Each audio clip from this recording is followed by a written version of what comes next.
नमस्कार, मी मोहिनी सोनार. आपण पाहताय TV9 मराठी. बुलेटिन मध्ये टॉप 9 घडामोडींचा आढावा घ्यायचा आहे. सुरुवात करूयात आजच्या मोठ्या घडामोडींनी. आज उपमुख्यमंत्री सुनेत्रा अजित पवार अशी शपथ सुनेत्रा पवारांनी घेतली आहे. त्याच संदर्भातल्या नेमक्या काय घडामोडी घडल्यात पाहूयात.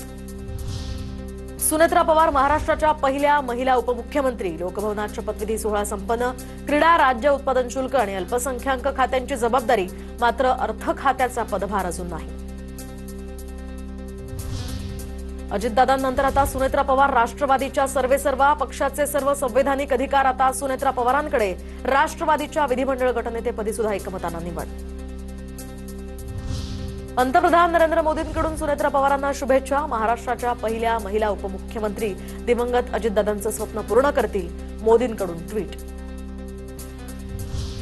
शपथविधीबाबत काही माहिती नाही. काकूंना भेटायला आले होते. उद्या बजेटसाठी दिल्लीला चालले. खासदार सुप्रिया सुळेंची प्रतिक्रिया. तर विलिनीकरणासंदर्भात सुद्धा काहीही माहिती नसल्याची प्रतिक्रिया. बजेट आहे आणि मी राष्ट्रवादी काँग्रेस पक्षाची फ्लोअर लीडर असल्यामुळे मला जायला लागते. मी आशा काकींना भेटायला आले होते. मी आशा काकींशी बोलले आणि आता मी दिल्लीला पुण्याला चालले गाडीने आणि तिथून मी दिल्लीला. कसलं नाही, मला काही यातलं काही माहिती नाही.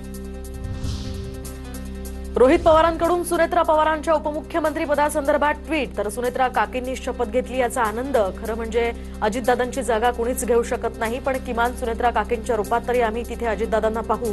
डोक्यावर डोंगरा एवढं हे दुःख असताना शुभेच्छा तरी कशा द्याव्यात हे कळत नाही. रोहित पवारांचं ट्विट. अजितदादांनी जसं विकासाचं काम केलं तसंच सुनेत्रा पवार सुद्धा करतील. भाजपच्या आशिष शेलार यांच्याकडून विश्वास व्यक्त. दादांनी जसं महाराष्ट्राच्या विकासाचं काम सातत्याने केलं तसंच काम सुनेत्रा वहिनी सुद्धा करतील. त्यांच्या माध्यमातून हो अशी कामना मी व्यक्त करतो. राजकीय घडामोडी पाहता माणसापेक्षा खुर्ची महत्वाची असल्याचं चित्र. 3 दिवसांचा शासकीय दुखवटा संपण्याआधीच उपमुख्यमंत्री पदाचा निर्णय. सुनेत्रा पवारांच्या शपथविधी सोहळ्यासंदर्भात संजय शिरसाट यांची नाराजी. दुखवटा सुद्धा शासकीय दुखवटा 3 दिवसाचा तो संपण्याच्या आधी हे सर्व निर्णय होत आहेत. मला वाटतं हे जर वैयक्तिक विचाराल तर हे व्हायला नको होतं. थोडा कालावधी हा गेला पाहिजे होता. ही सर्वसामान्यांची भावना मी या ठिकाणी व्यक्त करतो.